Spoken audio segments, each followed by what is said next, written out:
Media समन्वय है। मुझे प्रेस रिलीज तैयार करके सभी अखबारों में प्रेषित करनी है, जनसंचार के सभी माध्यमों तक आपकी बात, आपका संदेश पहुंचाना है। मेरा पहला सवाल ये है महाराज जी आपसे, भव्य भारत का निर्माण कैसे होगा और राष्ट्र भक्तों की भागीदारी उसमें क्या होनी चाहिए, हम लोग उसमें क्या भूमिका निभा सकते हैं? नारायण। दर्शन, विज्ञान और व्यवहार में सामंजस्य साधकर जो बात कही जाती है, इस रॉकेट, कंप्यूटर, एटम, मोबाइल के युग में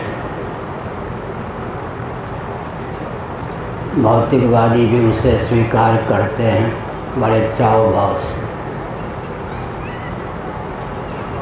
जगत की उत्पत्ति, स्थिति, जगत का संहार, निग्रह, अनुग्रह, तिरोधान, ये सब जो विज्ञान के प्रभेद हैं,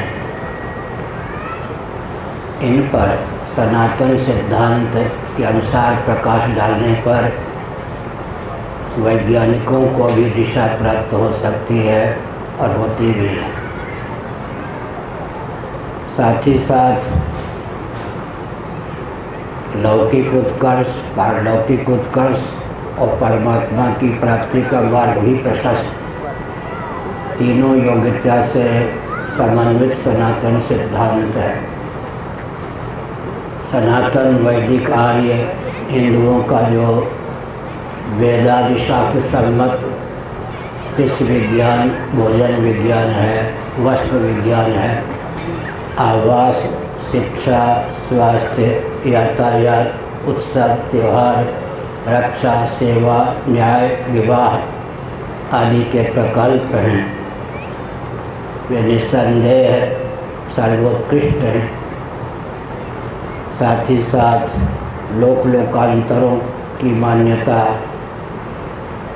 और पृथ्वी आदि का क्षेत्रफल, भूकंप इत्यादि का सिद्धांत, प्रलय काल की अवधि, सृष्टि काल की अवधि, इन सब का जो चित्रण हमारे सनातन ग्रंथों में है, उससे आधुनिक जगत भी प्रभावित है, प्रेरित है और मार्गदर्शन प्राप्त कर सकता है। बुश महोदय जो अमेरिका के राष्ट्रपति एक बार रह चुके थे, उनके पिताजी भी अमेरिका के राष्ट्रपति रह चुके थे। बुश महोदय दोबारा अमेरिका के राष्ट्रपति होने वाले थे। उन्होंने एक संदेश विश्व स्तर पर प्रकाशित किया अपने बारे में। हिंदी में उसका अभिप्राय यह है कि बुश जी ने कहा, मैं जन्मजात क्रिश्चियन हूँ, बाइबल में मेरी पूर्ण आस्था है, परंतु आधुनिक विज्ञान ने सृष्टि संबंधी बाइबल की मान्यता पर पानी फेर दिया। उतने अंशों में मैं बाइबल से सहमत नहीं। मैंने एक संकेत किया, पूरे वैदिक वाङ्मय की बात छोड़ दीजिए, श्रीमद् भगवद गीता में केवल 700 श्लोक हैं।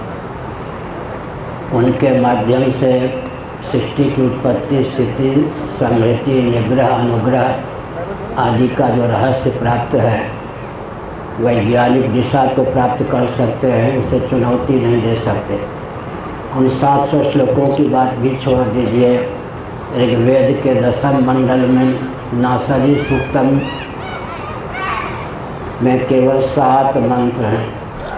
उन 7 मंत्रों के माध्यम से जो जगत की उत्पत्ति का रहस्य हमको प्राप्त है, उसे भी आदर्श ही माना जाता है।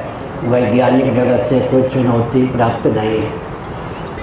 तो दर्शन, विज्ञान, व्यवहार में सामंजस्य साधने की विधा के बल पर पूरे भव्य विश्व की संरचना में भव्य भारत का योगदान हो सकता है। भारत विश्व का हृदय है, क्योंकि साक्षात जगदीश्वर यहाँ श्री रामकृष्ण आदि रूपों में अवतीर्ण होते हैं। भारत भव्य रूप से उद्भासित होगा तो विश्व उसकी अनुकृति किए बिना नहीं रहेगा। हमने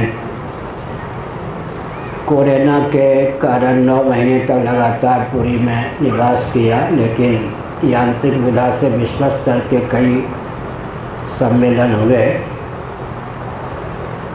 लगभग 15 देश के 52 देश के व्यक्ति सम्मिलित थे, 204 प्रतिनिधि, लेकिन 15 देश के वक्ताओं ने यह भाव व्यक्त किया कि मुझे भारत से निराशा है। अगर भारत भव्य हिंदू राष्ट्र के रूप में उद्भासित हो तो हमारा देश कुल 1 वर्ष की अवधि में हिंदू राष्ट्र के रूप में उद्भासित किया जा सकता है। यदि भारत की दिशाहीनता न हो, विभाजन के बाद का भारत भव्य हिंदू राष्ट्र के रूप में उद्भासित हो, तो कम से कम 15 देश विश्व में ऐसे हैं जो 1 साल की अवधि में स्वयं को हिंदू राष्ट्र घोषित कर सकें। पूरे विश्व में 204 देश हैं और 52 से अधिक देशों में हिंदू निवास करते हैं। भारत को लेकर ही अन्य देशों में रहने वाले हिंदुओं को निराशा है। यदि भारत अपनी भव्यता को प्राप्त करे तो पूरा विश्व अनुकरण के लिए आस्थापूर्वक, चाव भावपूर्वक उत्सुक है। नारायण।